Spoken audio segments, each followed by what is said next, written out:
Hello అండి, welcome back to my channel. ఈరోజు నేను దొండకాయ కర్రీ గ్రేవీగా ఎట్లా వేసుకోవాలో చెప్పబోతున్నాను.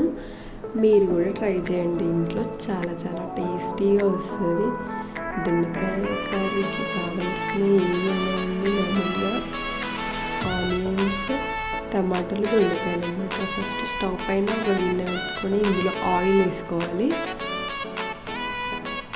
ఆయిల్ 2 టేబుల్ స్పూన్స్ వేసుకున్నాను అన్నమాట. నేను ఆయిల్ వేసుకున్న తర్వాతకి కరివేపాకు వేసుకున్నాక కొంచెం జీలకర్ర యాడ్ చేస్తాను అనమాట. జీలకర్ర వేసుకుందంటే ఫ్లేవర్ మంచిగా వస్తుంది.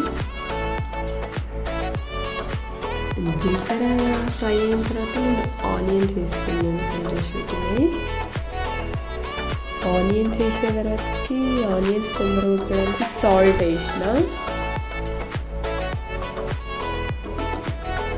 తర్వాతకి నేను అవి ఆనియన్స్ ఉడికేటప్పుడు దొండకాయలు అండ్ టమాటాలు కట్ చేసి పెట్టుకున్నాను. కొంచెం బ్రౌన్ కలర్లోకి రావాలి ఆనియన్స్.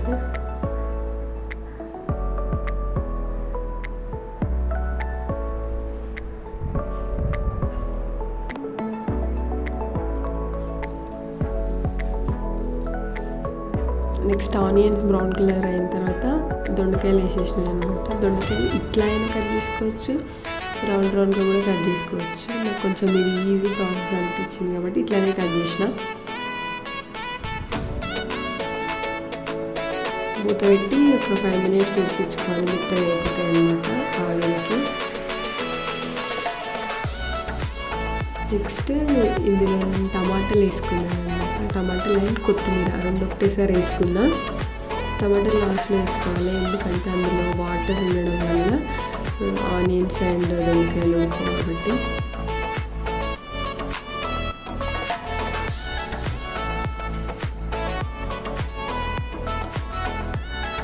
అన్నిటినీ మిక్స్ చేసేసుకోవాలి. ఇందులో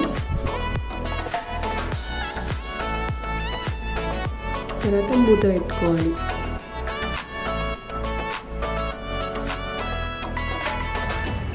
టమాటాలన్నీ మగ్గిపోయేంత వరకు మూత పెట్టిన తర్వాత మూత తీసి అన్నిటినీ బాగా మిక్స్ చేసుకోవాలి. మిక్స్ చేసిన తర్వాత ఇందులో మనకి టేస్ట్కి తగ్గట్టు సాల్ట్ అండ్ కారం 2 వేసుకోవాలి. సాల్ట్ కొంచెం తక్కువ వేసుకుంటేనే మంచిది.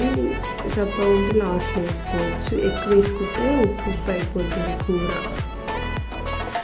నేనైతే రెగ్యులర్గా ఇట్లానే చేసాను కర్రీస్. ఎక్కువ ఏం మసాలాల్లో వాడాను అనమాట, ఎందుకంటే హెల్త్కి మంచిది కాదు కాబట్టి. నేను మరీ ఎక్కువ కూడా ఉడకబెట్టాను, ఎందుకంటే కూరగాయలు టైప్లో ఏంటనే హెల్త్కి మంచిది. హెవీగా ఫ్రై చేస్తుంది కూడా దాని టేస్ట్ మారింది కాబట్టి నేను కూరగాయలు మరీ ఎక్కువ ఉడికించాను. కొంచెం గ్రేవీలా ఉంటేనే తినబుద్ధి అవుతుంది అనమాట. మాకైతే ఫ్రై అయితే ఎక్కువ నేను చేయను. అండ్ ఇందులో వాటర్ వేసేసుకున్న తర్వాత మళ్ళీ మొత్తం మిక్స్ చేసేసాను. చేసిన తర్వాత మూత పెట్టుకొని దీన్ని బాగా ఉడికించుకోవాలి. వాటర్ అంతా కొంచెం ఇంకేంత వరకు.